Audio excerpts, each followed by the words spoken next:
The ocean. It's a huge and mostly unexplored place on our planet, and an incredible 95% of all the oceans in the world still remains unseen by humans. This leaves the burning question of what could be lurking in the unexplored areas. Many experts believe that given the vastness of the ocean, it would not be a surprise if some pretty large animals still remain undiscovered. And there's certainly no denying that when talking about the unexplored deep sea, the first thing people tend to think of is the possibility of mythical and terrifying sea creatures. And although this thought is amazing, it's equally terrifying.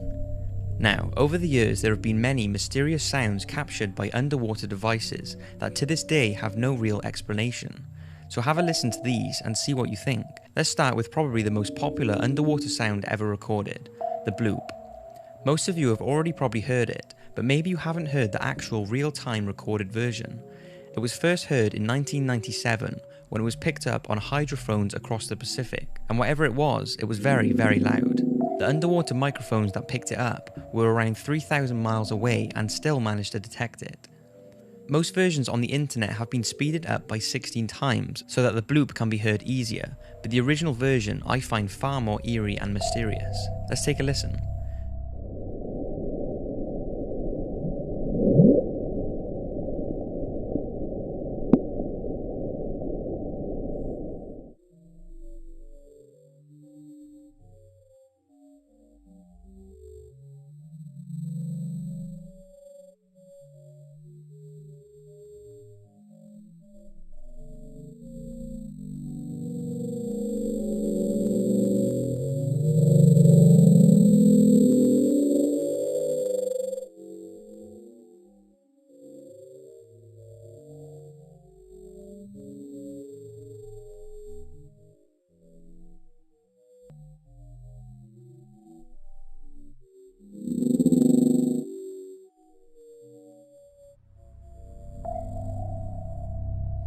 Shortly after this recording, the sound was pinpointed by the National Oceanic and Atmospheric Administration.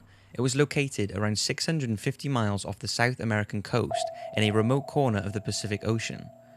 Fans of fictional tales went wild because it's around here that the legendary Cthulhu creature written by H.P. Lovecraft in 1928 was alleged to have lived. Now, although the NOAA now believe the sound was caused by an icequake, there is actually no real evidence to prove that this was the cause. So, what do you think it was caused by? Some say it was a blue whale, but there are no recorded blue whales in history whose sound could be heard from 3,000 miles away. Others strongly believe it was some sort of whale hybrid or other enormous unknown sea creature, but since the sound still has no precise origin, the bloop continues to remain a mystery. You won't believe that this creature actually exists on our planet. Out of all the creatures made by God, this one stands above them all. Its name is Leviathan, an enormous, armored, and destructive sea monster whose identity and existence is surrounded in mystery. Some say Leviathan is too horrifying to ever exist. It must have been a metaphoric concept, but I believe there is biblical evidence pointing towards the existence of such a beast. Where is Leviathan according to the Bible? The Bible tells us that Leviathan is alive and at the bottom of the sea. This creature is older than you might think because it survived the Great Flood. We see that when God announced this disaster, only those who lived on land were to be destroyed. In fact, this was when Leviathan had an abundance of food because many people died under the waters. But let's get to the point.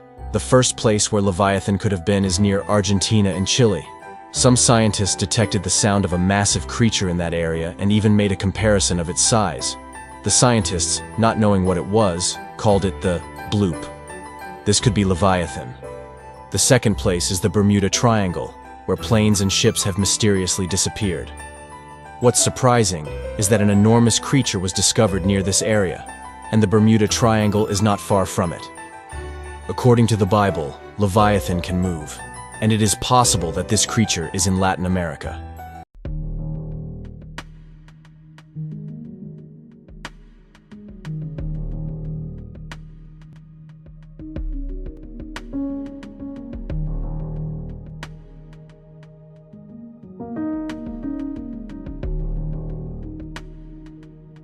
This is so weird. Oh my God. They're so strange.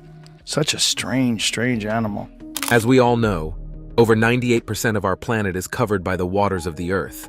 And it's no wonder that as we delve deeper into these enigmatic depths, we continue to uncover some truly strange and remarkable discoveries. In a recent podcast, the renowned Joe Rogan revealed that the Navy, in collaboration with leading marine scientists, has stumbled upon a terrifying and mind-boggling discovery in the ocean.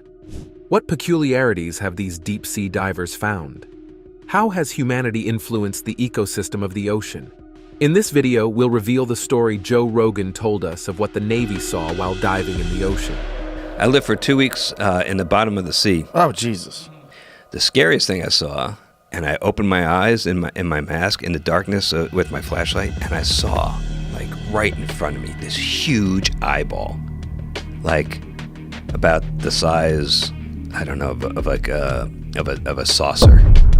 The vast and significant global ocean, an immense saltwater expanse, blankets more than 70% of the Earth's surface. Among these expansive waters, the Great Pacific, Atlantic, Indian, and Arctic Oceans are the primary bodies meticulously classified by scientists.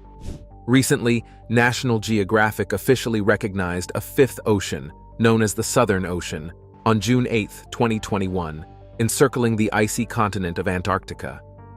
In the mysterious depths of these oceans, scientists grapple with the awe-inspiring mystery of how many marine species inhabit these waters.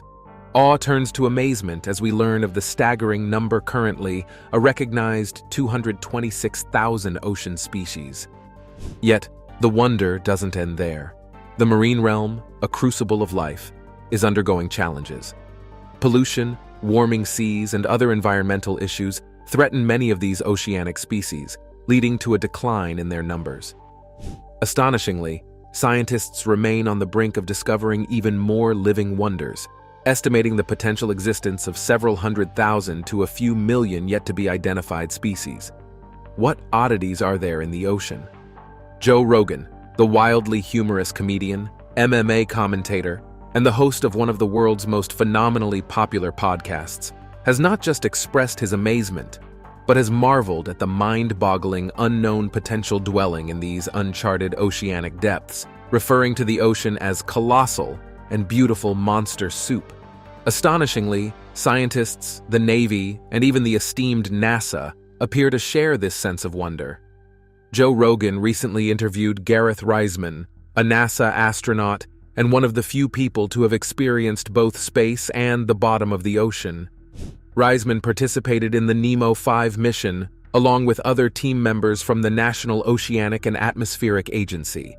They lived in a habitat called Aquarius, anchored to the ocean floor, to train for life in space under space-like conditions.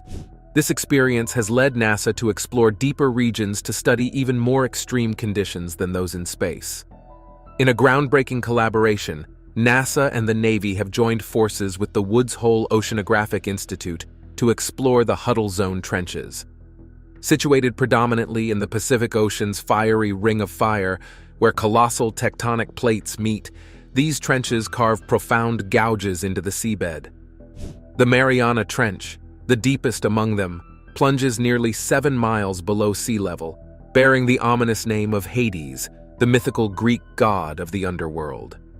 In an ambitious undertaking, NASA is constructing a remotely operated vehicle named Orpheus, equipped with navigational technology akin to the Mars Perseverance rover.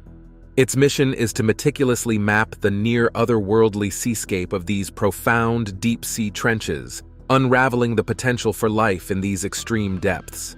This endeavor echoes a past attempt 2014 when scientists from the Woods Hole Oceanographic Institute sent a vehicle named Nereus 6.2 miles down into the Challenger Deep near New Zealand, only to witness its catastrophic demise due to the overwhelming pressure. The crushing pressure at these staggering depths is of such intensity that it can squeeze the life out of creatures ill-equipped for such an environment. Until 1977, scientists were convinced that life couldn't endure such conditions. Yet, when a team of brave U.S. scientists submerged the vehicle named Alvin into the Pacific Ocean to study hydrothermal vents, they were astounded to discover a thriving ecosystem around the deep-sea volcanoes. Remarkable creatures such as translucent snailfish and minuscule crustaceans were not merely surviving but flourishing. Further investigation revealed these extraordinary organisms possessed special enzymes and piezolites, which supported their cell membranes and prevented them from succumbing to extreme pressures. This groundbreaking discovery sparked a widely embraced theory that life on Earth might have originated around these hydrothermal vents, where creatures eschew sunlight and exist on the chemical concoction emanating from the seafloor.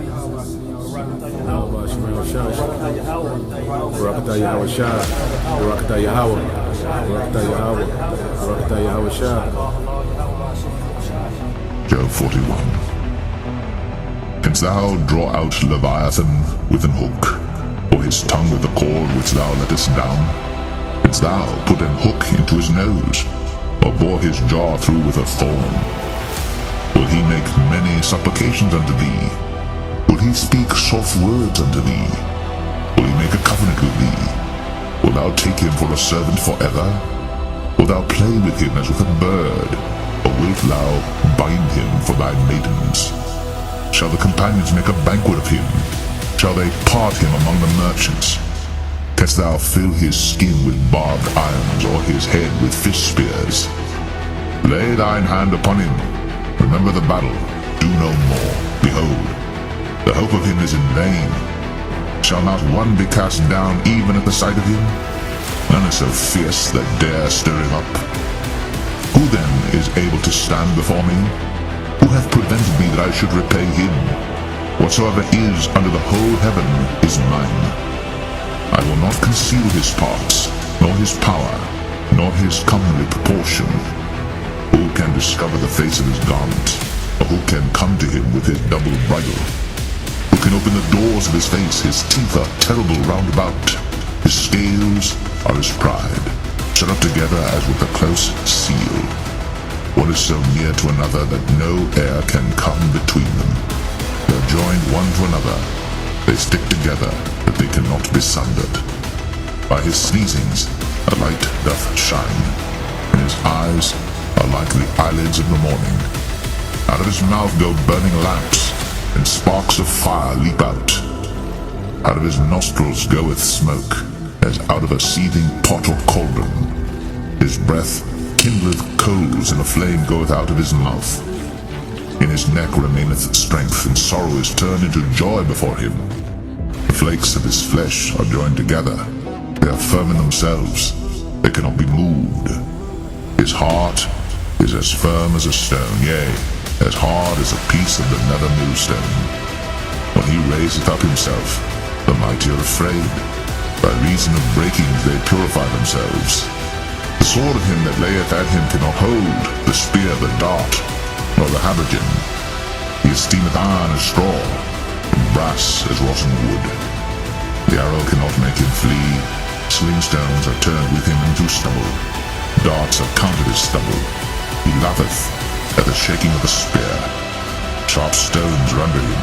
He spreadeth sharp pointed things upon the mire.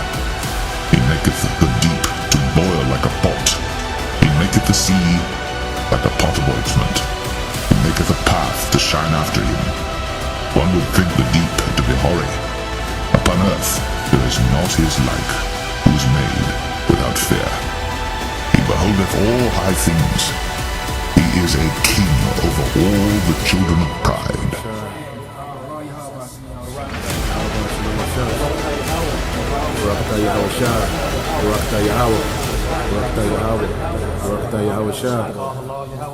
Yahawashi.